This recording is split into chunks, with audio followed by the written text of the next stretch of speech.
Good afternoon, everyone. My name is Francesca Falzarano, and I am a T32 postdoctoral fellow at Weill Cornell Medicine, and I'm also this year's lead of GSA's Emerging Scholar and Professional Organization Webinar Task Force.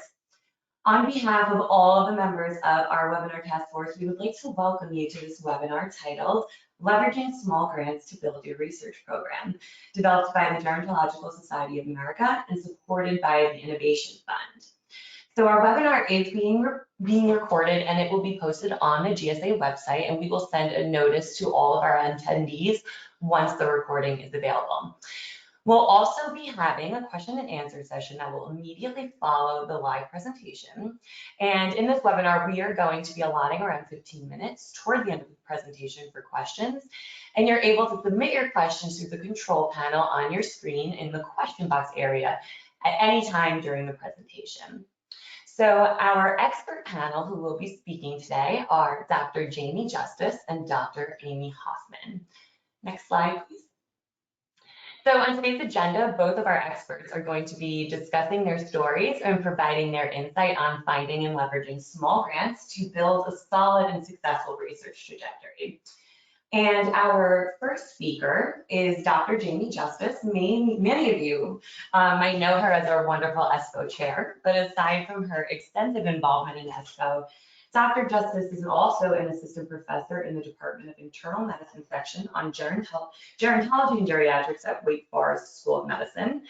And Dr. Justice works in geroscience research. She works to translate promising geroscience-guided interventions to clinical trials in older adults.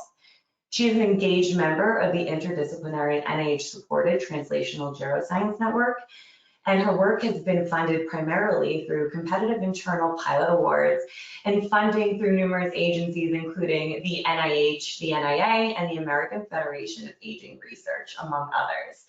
And we are really excited to welcome her, and she'll be sharing her insight and experiences on obtaining small grants and how she's used that to build a solid and productive research trajectory. So Dr. Justice, whenever you're ready, I will turn the floor over to you.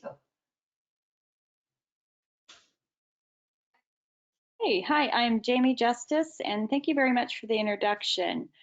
Yes, as mentioned, I am an assistant professor at Wake Forest School of Medicine, where I'm still pretty early in my career. I'm a junior faculty member and am currently mentored by primarily by Dr. Steve Krichevsky and also Barb Nicholas at Wake Forest Dick Center on Aging and our Claude D. Pepper Center. And have many fruitful collaborations and mentoring relationships outside of the institution as well that I'm enormously grateful for. And you know, in addition to that experience, you know, have had the incredibly rewarding experience of also serving GSA through the Emerging Scholars and Professionals Organization, or ESPO. And I am brought on, I think, into this webinar mainly because I think I'm in the thick of this as an early career person, really trying to cobble together a research program in independence, you know, through a lot of guidance, through a strong mentoring team, but really have made great use of essentially all small grants. So how to put together, you know, an early career with really small pots of money and tiny ingredients. And so this has been a story that was handed to me. It's something called Stone Soup. And I think the story best represents how I've gotten to where I am using small grants. And so for those of you who didn't grow up with the story or the fairy tale Stone Soup, you know, it goes something like this. So once upon a time, there was a great famine in the land. And many people in this one village didn't have enough to eat, and perhaps not even enough to store away for winter. And so people were afraid that they would go hungry or their family would go hungry, so they hid small amounts of food wherever they could. And they might have even hidden food from their friends or even family members. And so one day, an unfamiliar wanderer comes into the village. And so this newcomer inquired with all the villagers about a place he might find to eat or sleep for the night. And everywhere he turned, he was told, there's not a bite to eat in the whole country. You better keep moving. And he said, oh, no, I have everything I need. And so the newcomer says, in fact, I would like to make stone soup to share with all of you. So he pulled out a big black cooking pot or cauldron from his wagon, and he filled it with water, and he built a fire. And then he reached slowly into a knapsack, and while many of the villagers watched, he put a plain, ordinary grain stone and dropped it into the water. And so now many of the villagers had heard about this, what they considered a magic stone. And all of them came down to go watch and see what the newcomer was doing and cooking. And as he sniffed the stone soup and he licked his lips, the villagers became overwhelmed, and they were very curious. And so one came down and spoke to him, and the soldier told him aloud, well, you know, this is going to make a really tasty soup. I'm very excited for this. He said, but honestly, this soup would be much better if it had a bit of cabbage. And so that villager ran back to his house and said, actually, I have a bit of cabbage, just a small amount. And he handed it out to the newcomer and put it in the soup. And so then the wanderer says, fantastic. And he says, you know, I once had stone soup with cabbage and just a tiny bit of beef. And a butcher was nearby from the village, and he said, well, I have maybe a tiny bit of beef I could contribute. And he ran back to his butcher shop, and he came back with a bit of beef.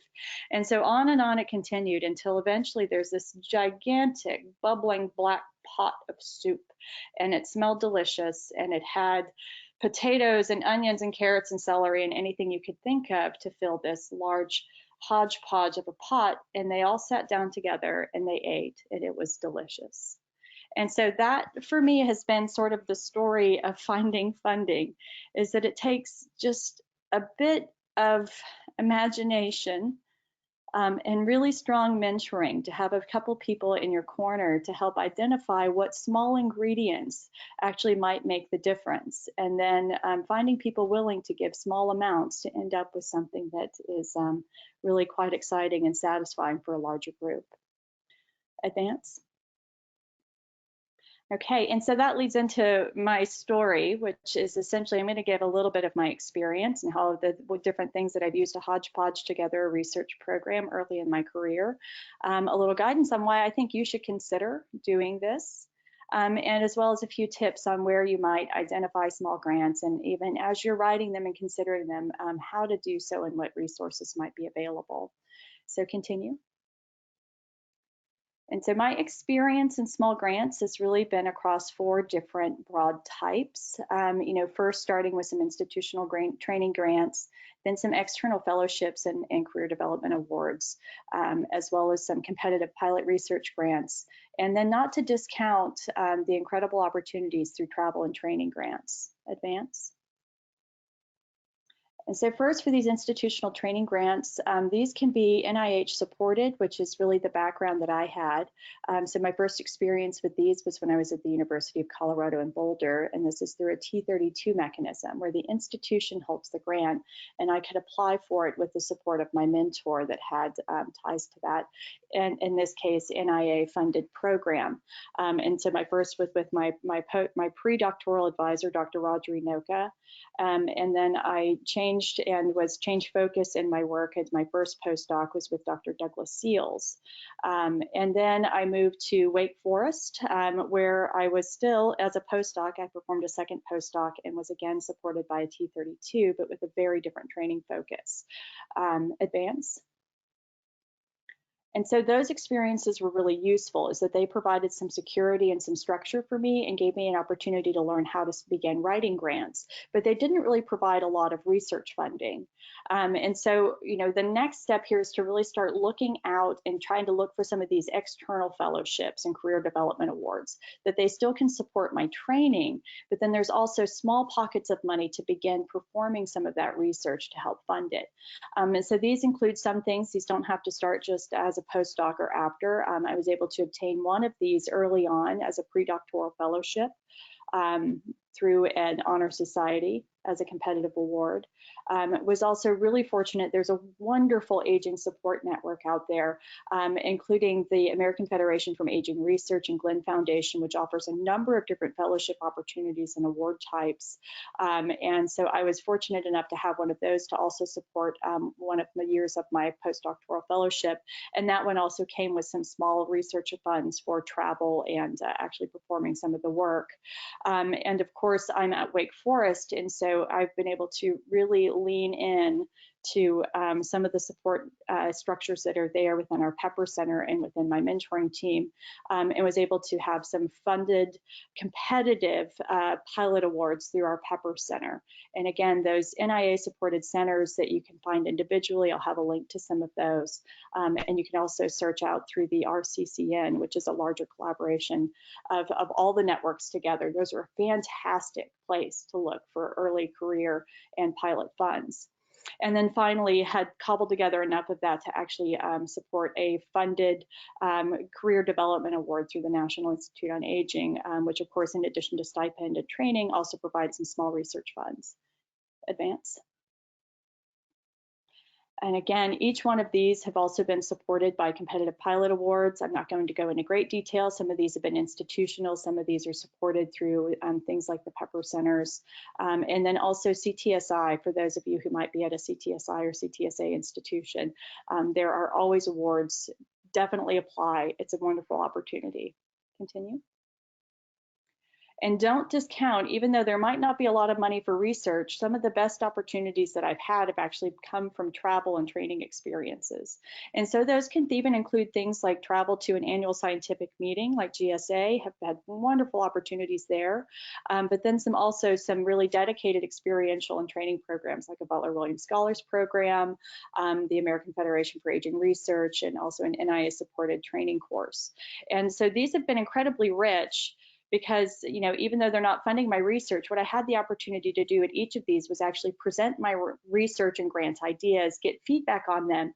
And I think that ultimately contributed to actually having fundable grants to support that research.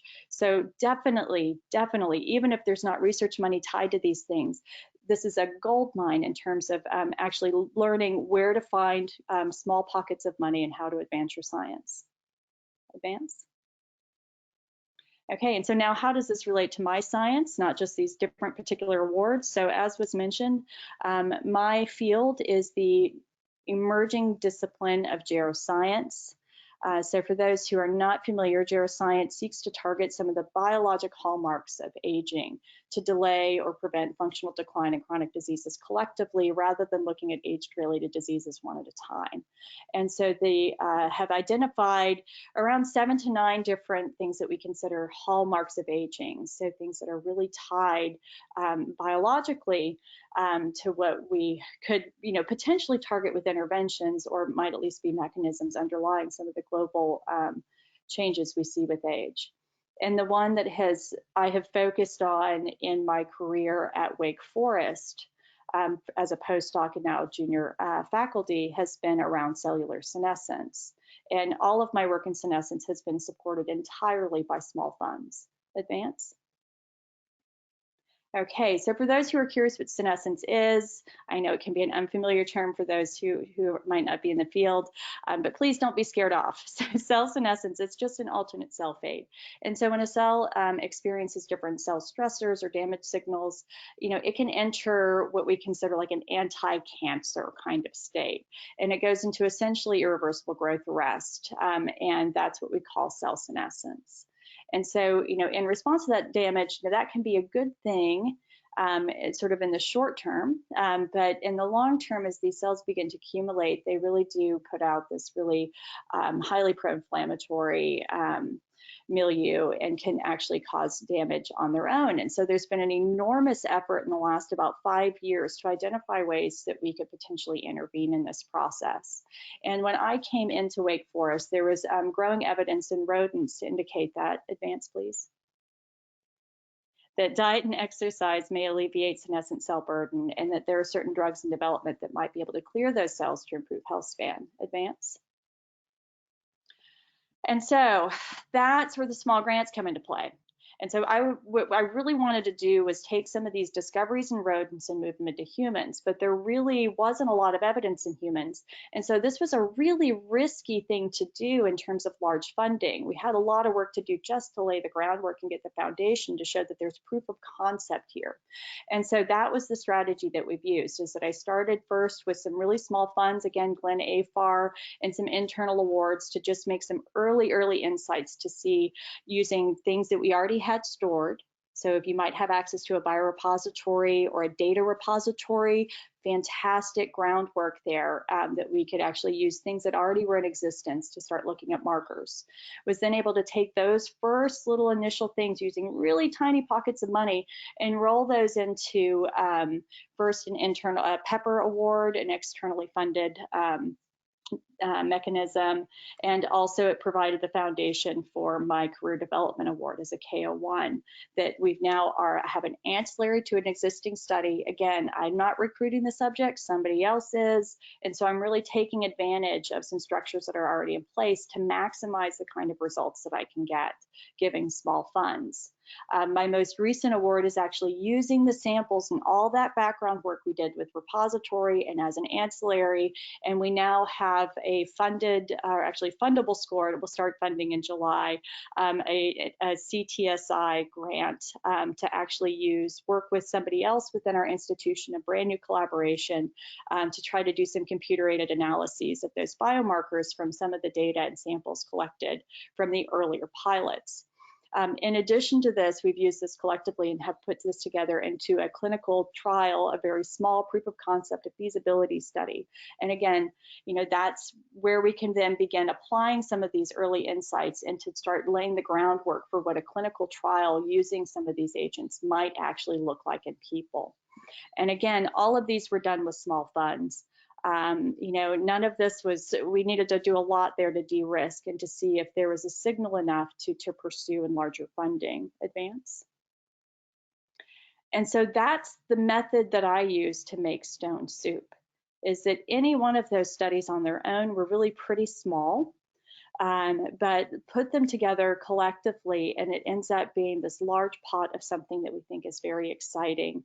And I'm finally kind of at the point where I can start to put these into play into larger research grants and research awards.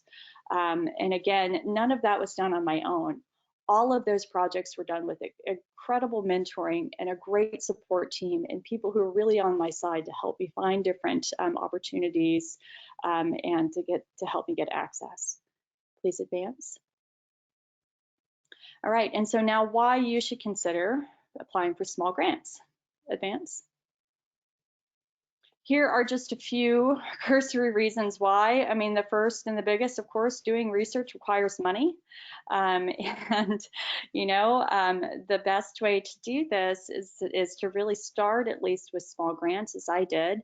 Certainly when I started the work with cell senescence, there really was not enough data that existed to make a compelling full proposal. We just didn't have the evidence in humans. It hadn't been done. And so we went after those small grants strategically, sort of one after the other, to keep building that story so that now we can use some of that evidence from the funded pilot studies and the clinical trial ancillaries, and we can really de-risk a research proposal for a larger grant that would provide more stable evidence, like a larger body of evidence.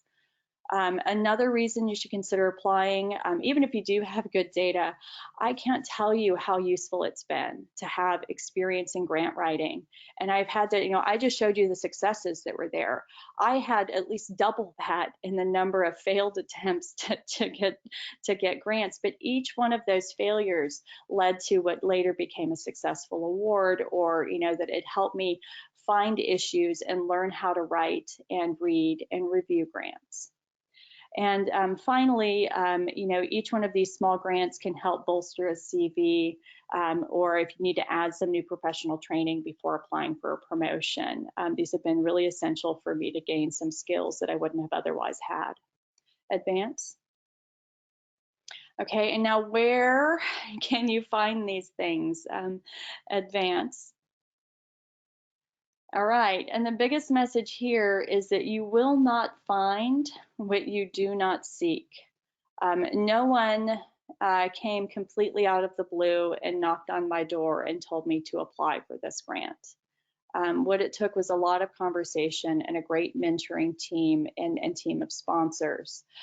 There are people within the institution who have, if you have an office of contracts and grants or other similar office, reach out to those folks and see what's happening. They may be able to plug you in. If your institution has different funded centers, go to those centers and talk to people, see what awards are out there and what might be happening. That can include things like a CTSI or other center like a Pepper Center. Maybe you're at a Shock Center or a Roybal or many others.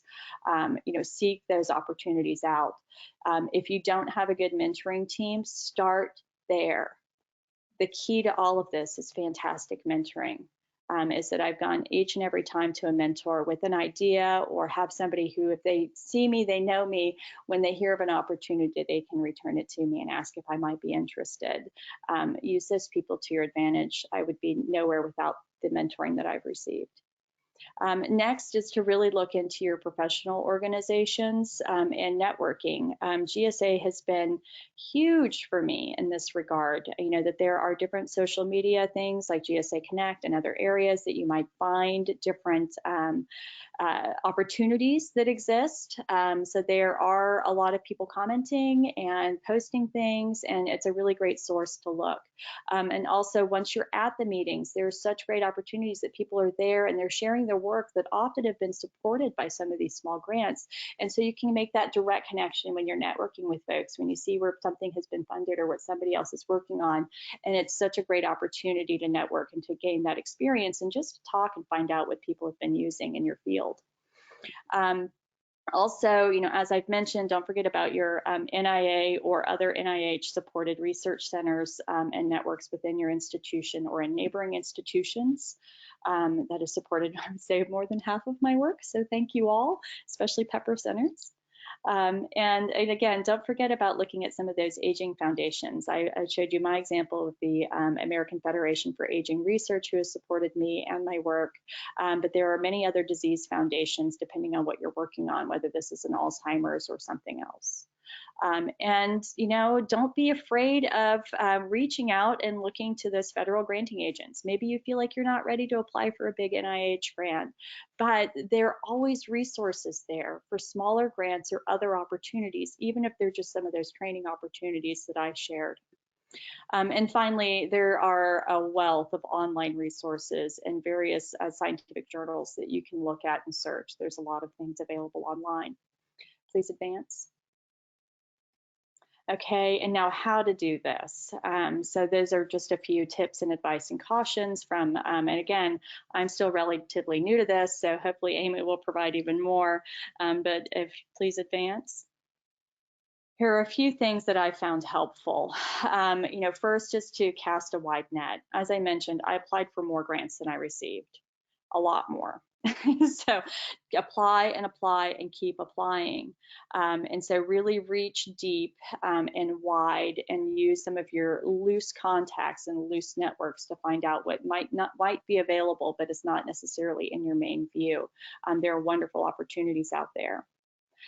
Next advice that I can give is to keep it simple. Even though I might have had the next study in mind for each one of those small grants, when I was writing that application, I had to keep it really small and just focus on those tangible products that I was going to get from this one grant, but making sure at the same time that it fed into whatever that next grant is going to be. So make sure that you keep your writing, your language, and the research plan as simple as possible, and keep it feasible. If you're applying for a one-year grant, make sure that you're going to have some kind of result in 1 year.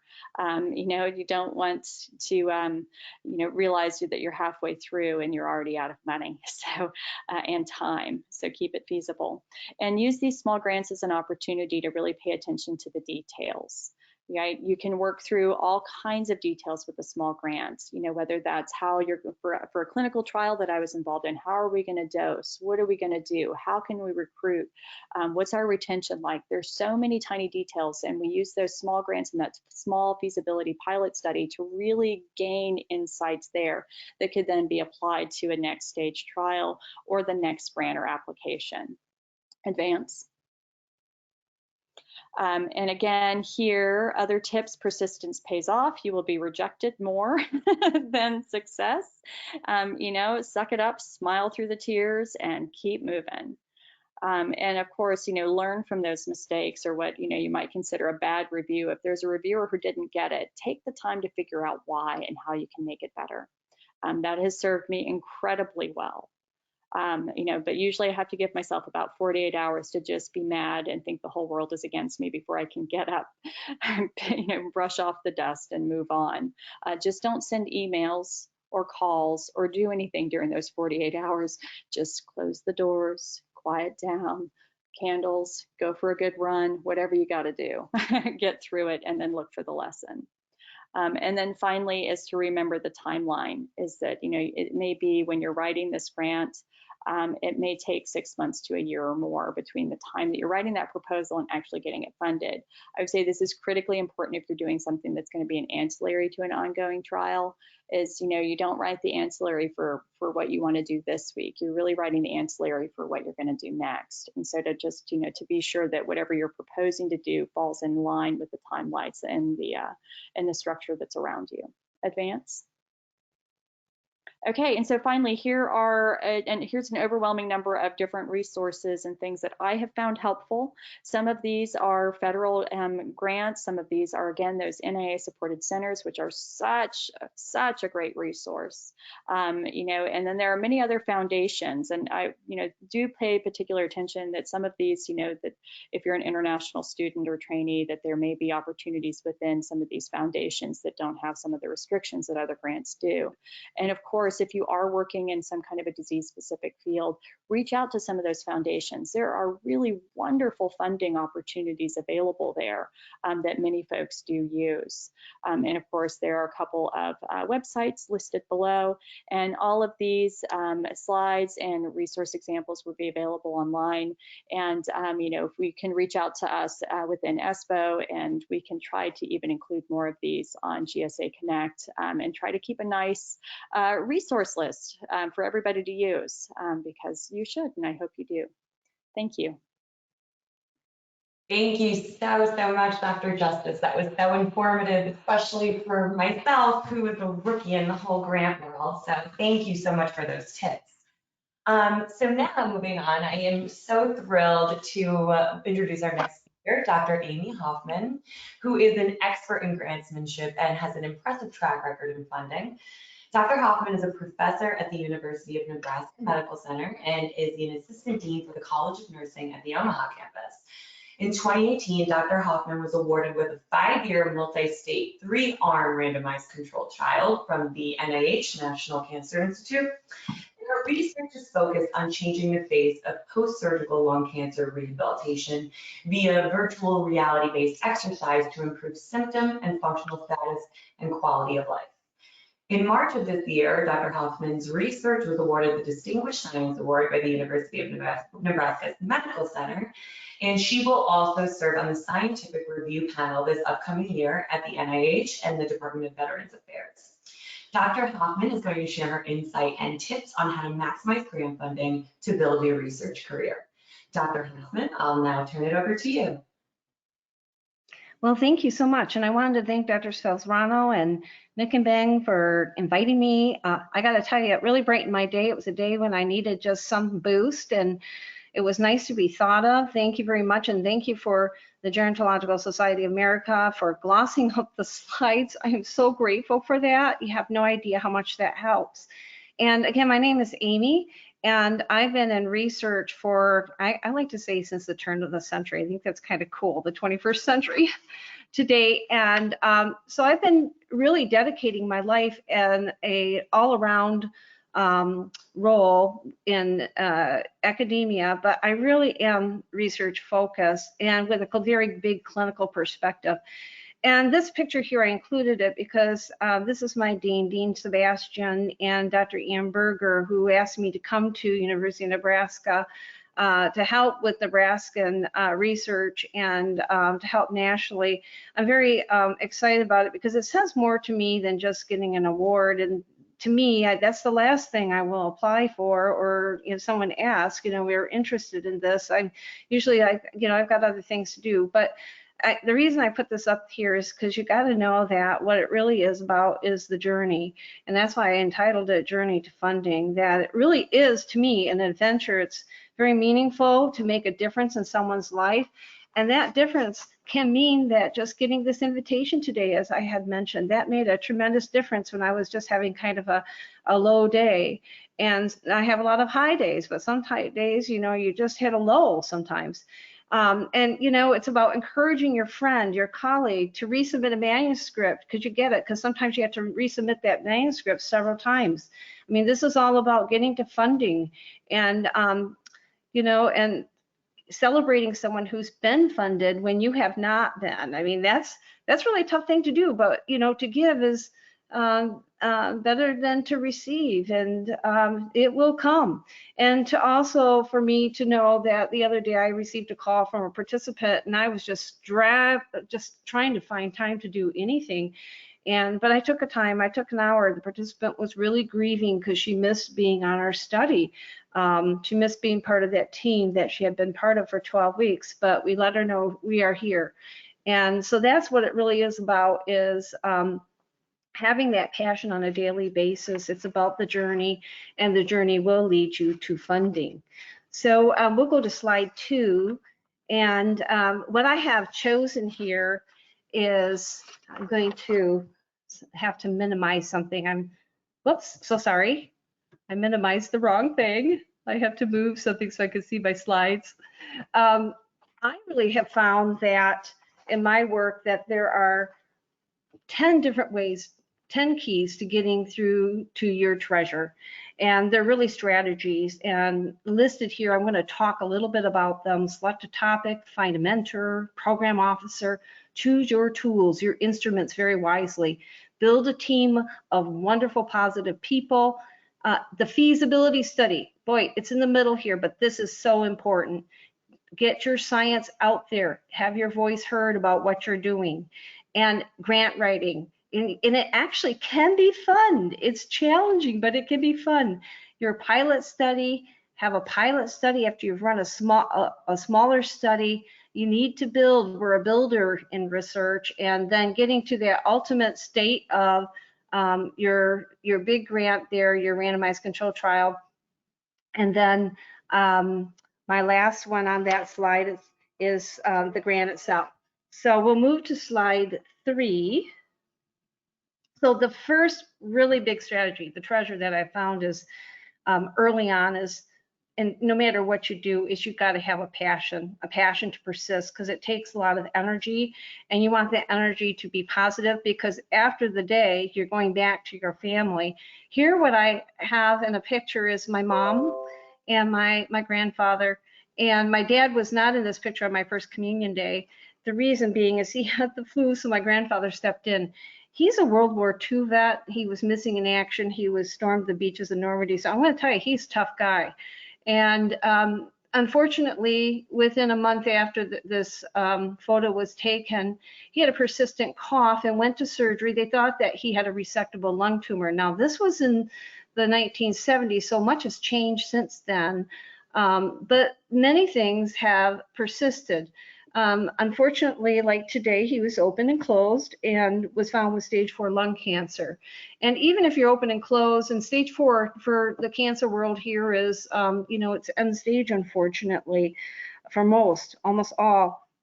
And unfortunately, still, when you have a major surgery, you have to recover.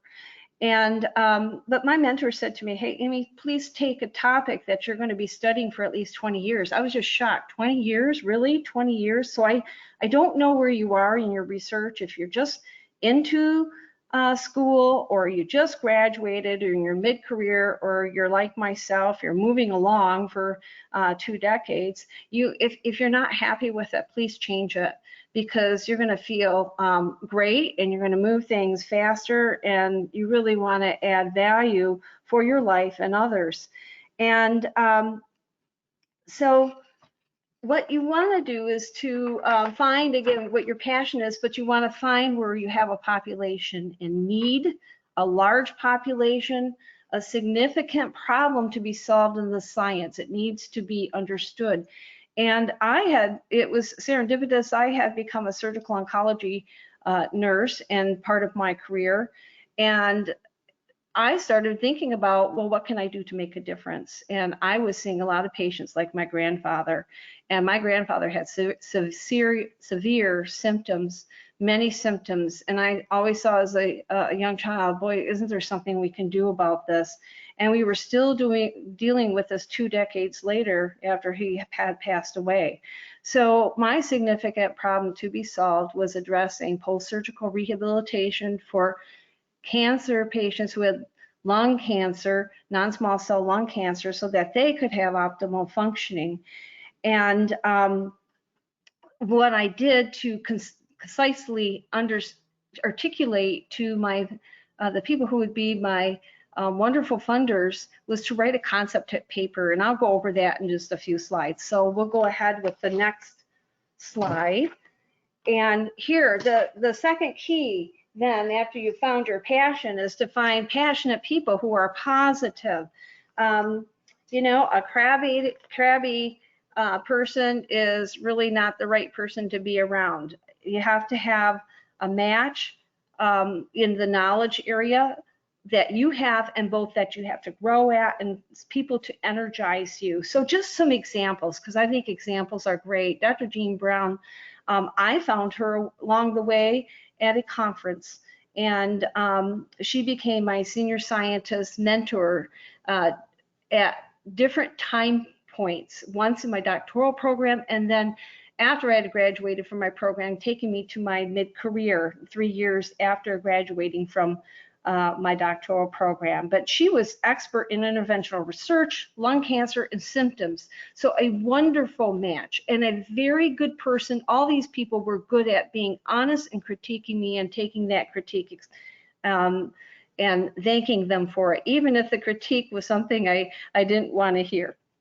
Dr. Ruth Ann Britton, she was a clinical expert. See, I have well-roundedness. Dr. Jean Brown was a dean, a researcher, and Dr. Ruth Ann was mostly in with our clinical patients and was working with research. Dr. Alexander Vanai, what a great person, a psychological expert and methods expert and statistician who taught me many things, because you have to be on key with what the numbers are saying about your patients.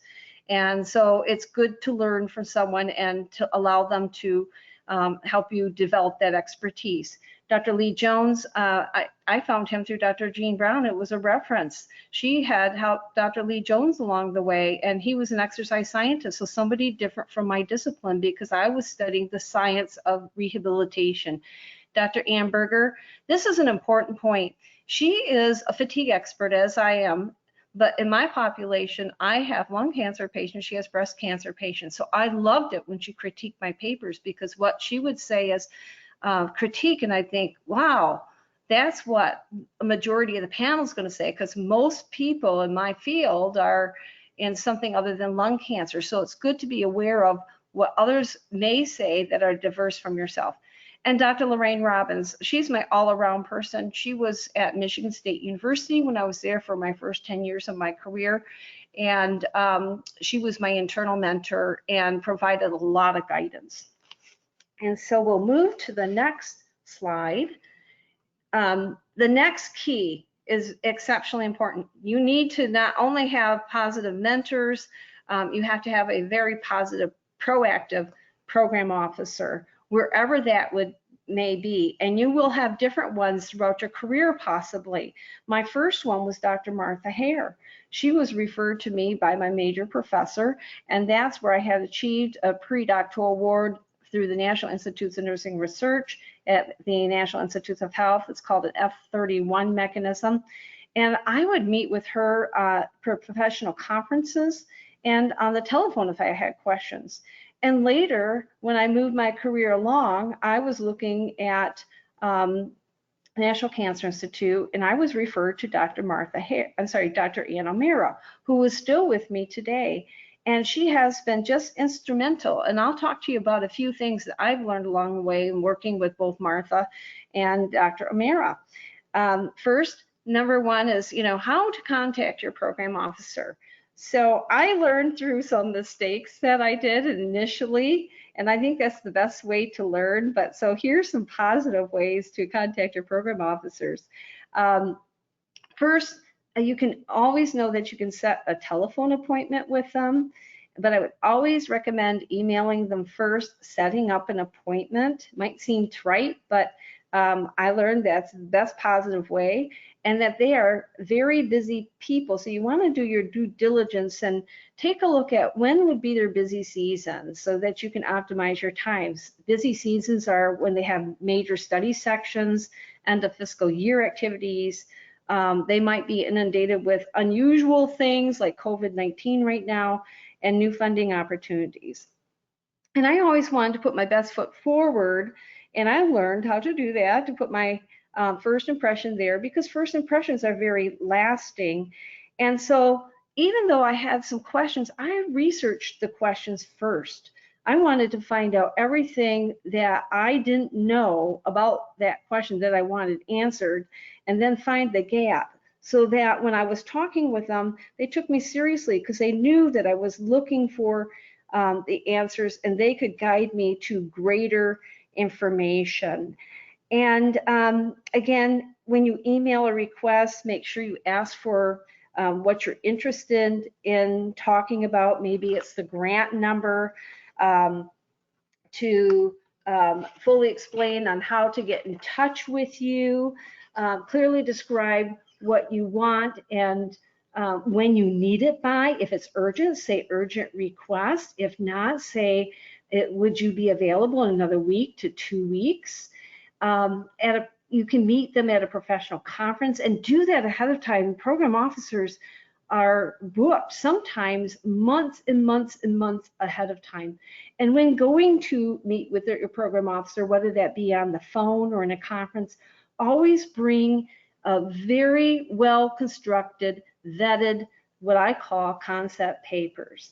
And it's one page. Keep it simple, double spaced. Again, carefully vetted. Maybe it's been reviewed and teased out at least 25 times or more. This helps the program officer to understand your clarity and where you want to go. You can ask for a question to be answered, and it will be substantive, the response. So in a concept paper, if you haven't done one, I'd be happy. If you have questions, you can email me, but I'll just give you some the highlights that should be in there. In your first paragraph, you want to describe succinctly in 1 to 2 sentences the problem that you are wanting to find a solution for and why it's significant for that problem to be solved. That means, what is the gap in the literature? And then you also want to construct next, what are the related payoffs if you solve that problem? The impact to science as well as the impact to health outcomes. And how is your problem unique? Why is this the next best to advance the science? Why is this novel? In your next paragraph, you're going to talk about what mechanisms you're interested in for funding. Say it's national funding. Is it an R21? Is it R01? And why is that a good match? How does that meet the mission of the Institute? Because they have to have a reason to want to fund you. And indicate then what your key concepts are in carefully constructed specific aims or hypotheses. Be concise, use the same words, don't interchange them. And lastly, indicate where you are in your career stage, your expertise, add things about your experience that qualifies you to do this research, and also name any key collaborators such as co-Is or consultants and organizations, and what your timeline may be. Keep that to 1 page. Now, some ways that I have found program officers to be very helpful, key ones are to discuss application topics. I've always made sure that my future application would fit the funding opportunity announcement. So I would discuss this with my initial submission, and then with the program announcement, sometimes what I would find out that later on that program announcement was terminated. So I had to have a lot of flexibility to be able to run with it and decide on another funding opportunity. And because this is very important, study sections will often look at the match between the application and the fit for the funding opportunity. And your program officer can really help you with that. And to help decide which type of grant is really appropriate for you. And what this means to me is that my program officers have been very exceptionally good at helping me understand how to achieve my goals. What do I need to do to advance my research trajectory? They would take a look at what I wrote about my publications, how many publications I had, what audiences were I attracting to, how many grants I had, what the grants showed, my success in the grants. Did I finish them under budget? Did I achieve the results that we said we would produce? And what was my relationship to my collaborators? Just a few things to note. And the program officer would always paint a realistic picture of what it would take, a map, to get funded. In fact, my current program officer helped me create a path. I'm going to say craft a path from a feasibility study to a high risk, high return research mechanism called an R21 to a fully powered randomized control trial. And another way that I have found program officers to be very key in finding funding and keeping funding is advice on preparing my application. So my program officer, sometimes when I would look at the funding application and I would think I knew what it was asking for specifically, because it seemed very specific, she would say that, you know, that's not really something I'm interested in, or that interest really lies here, not what you're thinking. This is what we're looking for. So they can guide you as to how to get the application prepared.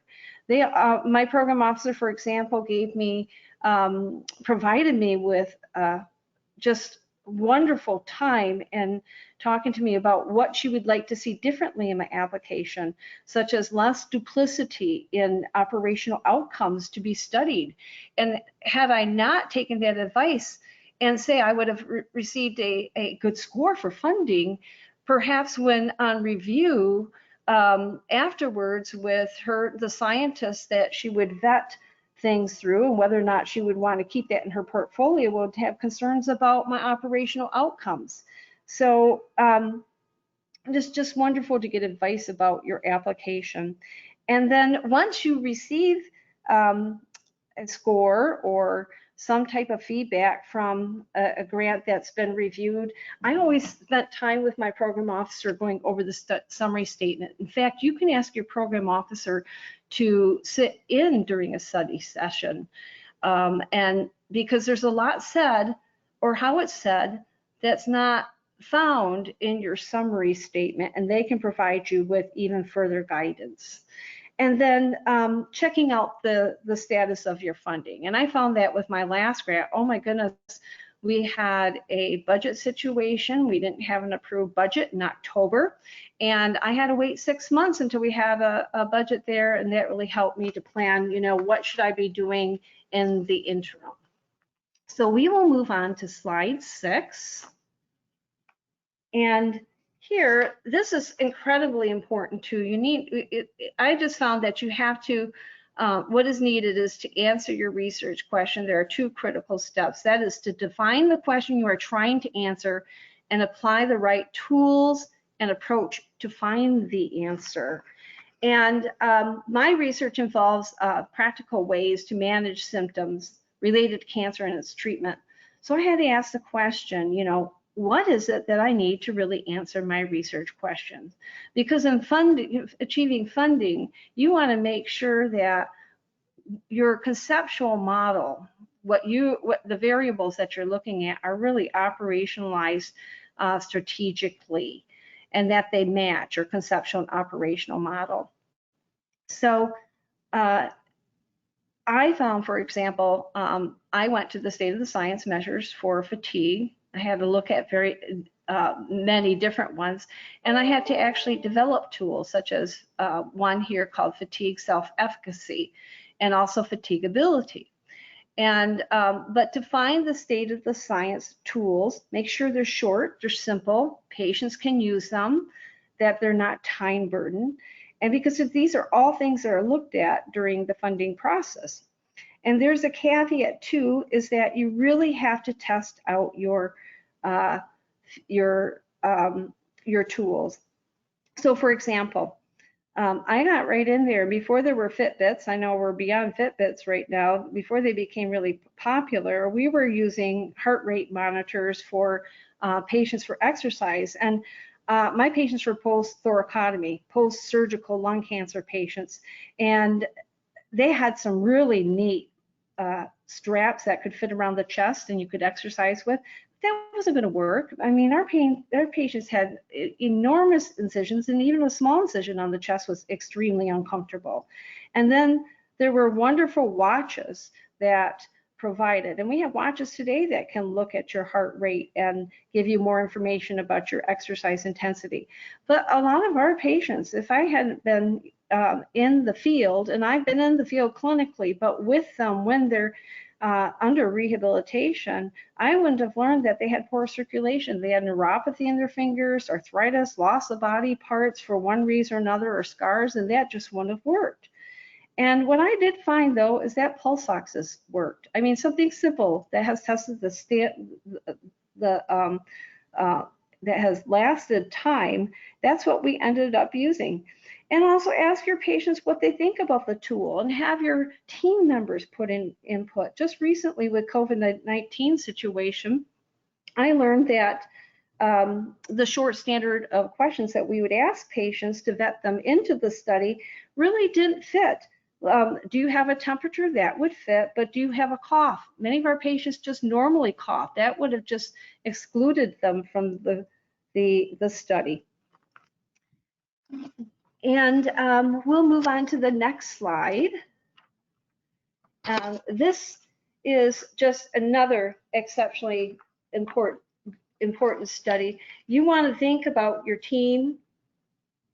It's exceptionally important because my goal was to have all disciplines involved and to have a sustained team effort, and that we were a clinical research team, that we could all together identify any gross errors that could start out in a small way with a feasibility study and move on to larger studies, because we wanted to get it right.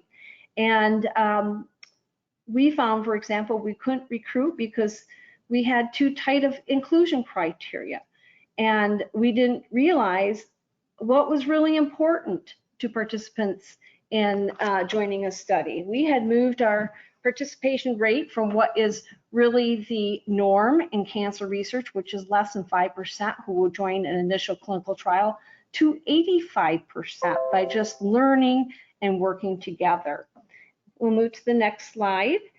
And what's important in team science here is that we have shared team goals, that we're all going to successfully execute our feasibility study. We all wanted to get to the next level, which was in our 21 high-risk, high-return research, that we wanted to leverage those findings, and we were going to publish the results in peer-reviewed journals. And we all were part of the peer-reviewed journal, from the recruiter all the way to the PI. Next slide, please. And then we had individual goals. It's really important to find out what do people want to gain because they're contributing to the work. Some wanted to just be part of something new in advancing the science. Some wanted authorship or publications and presentations. Hospitals who participated wanted the accreditation and recognition. I had graduate assistants who wanted mentorship, and I had nurses who wanted to learn how to teach their patients how to exercise post-hospitalization. The next slide is the talking about the feasibility study. Here we hit our targets per se. We started small.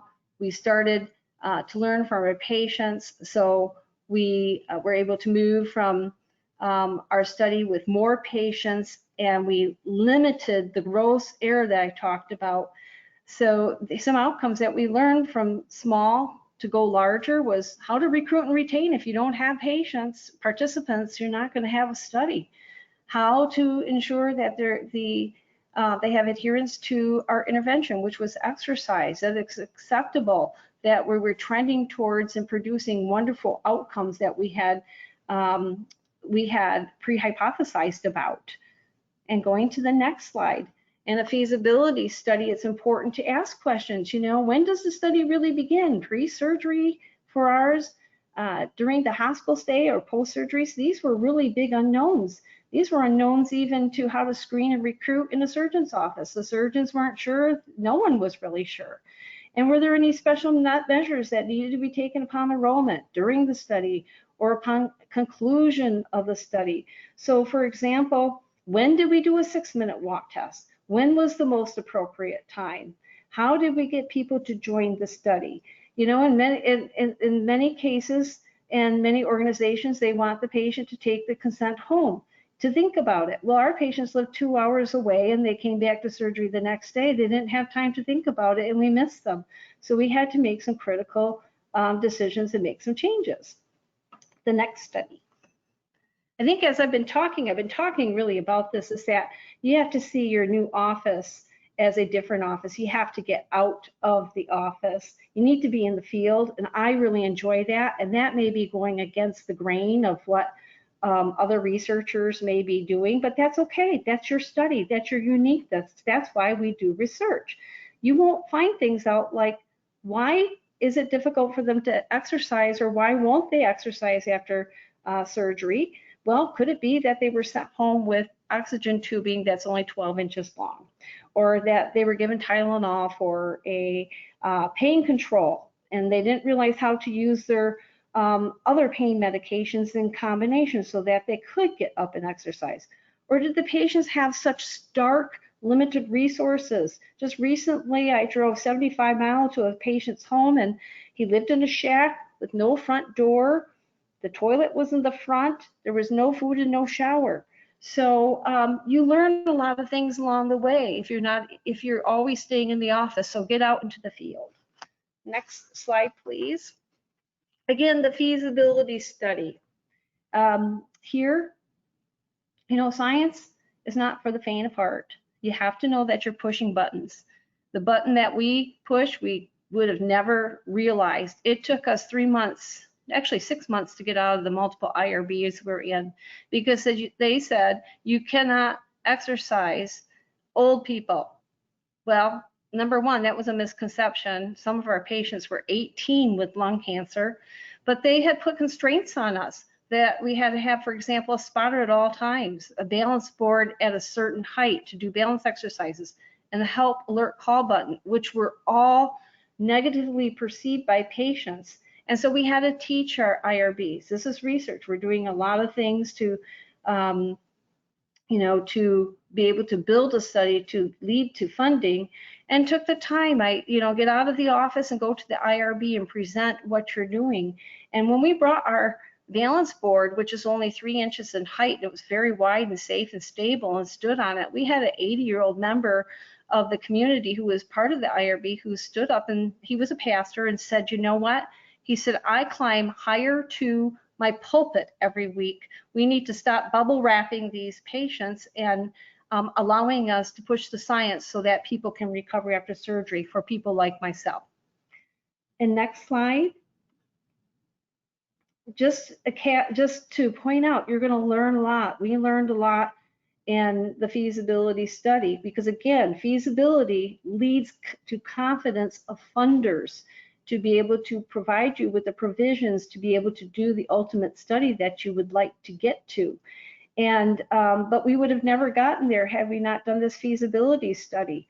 We would have failed if we would have had funding in a large population.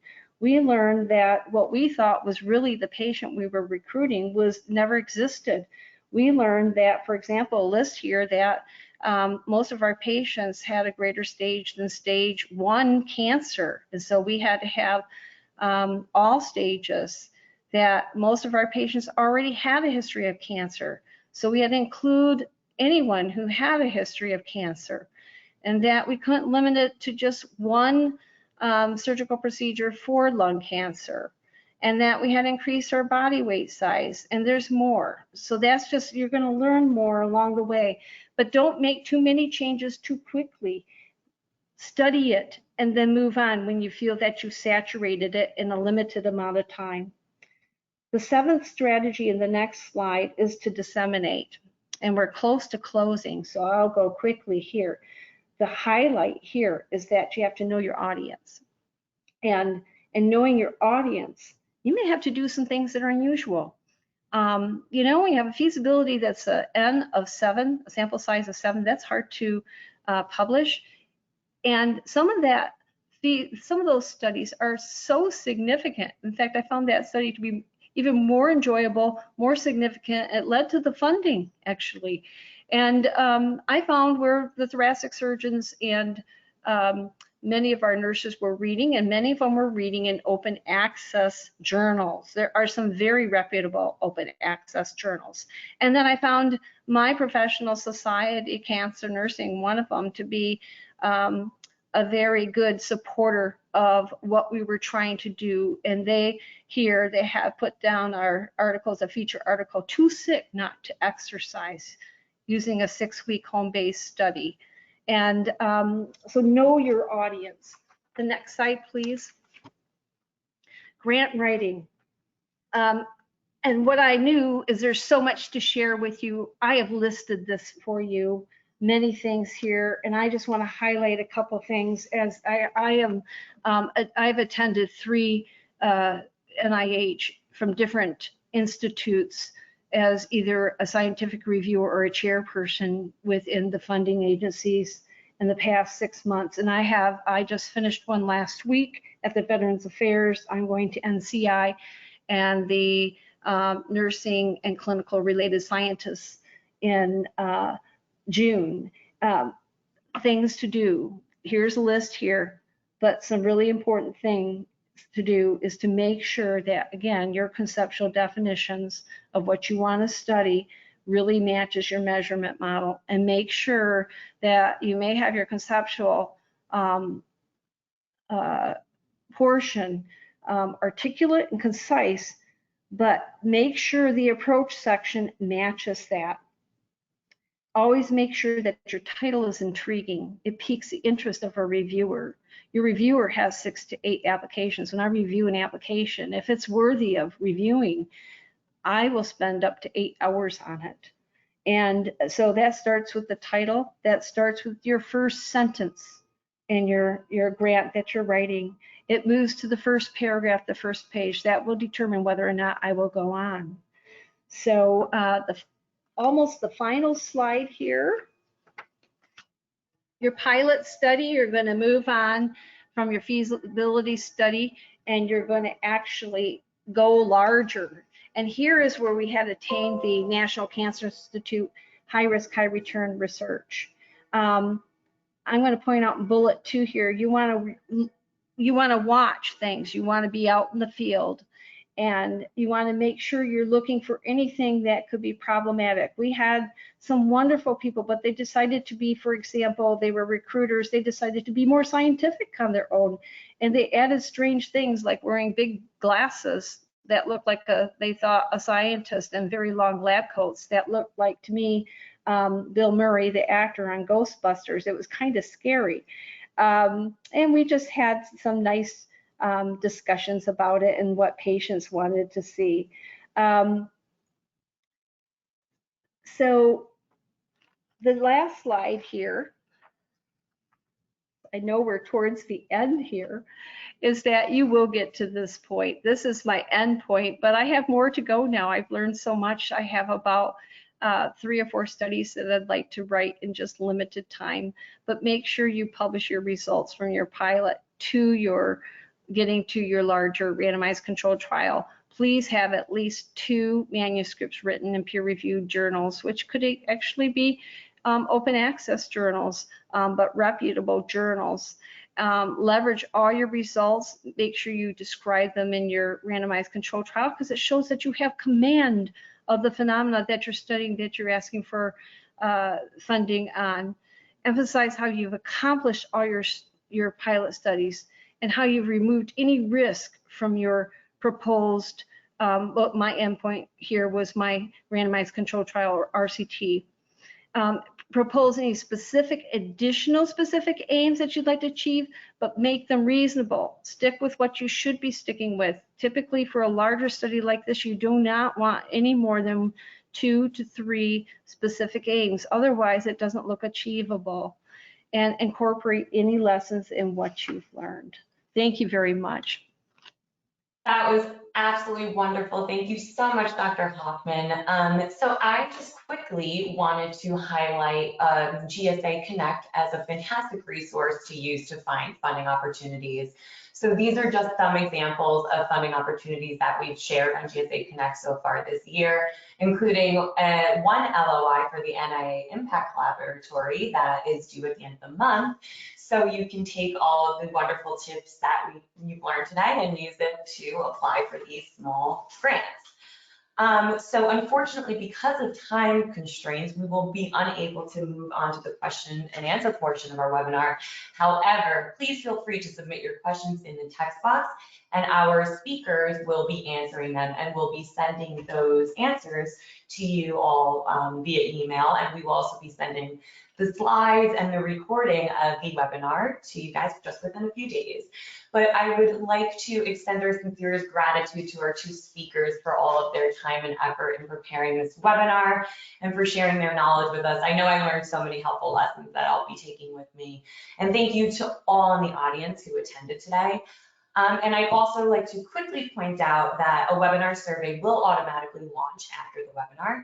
In an effort for continual improvement, we would love to hear your thoughts. We really take this feedback incredibly seriously and find it very helpful in planning future webinars. So please provide feedback by clicking the link at the end of the webinar. But thank you, everybody, again, to our speakers and to our attendees. We hope that you've all found this a useful and meaningful experience. And please remember to complete that survey. Thank you so much. And I hope you all have a wonderful rest of the day.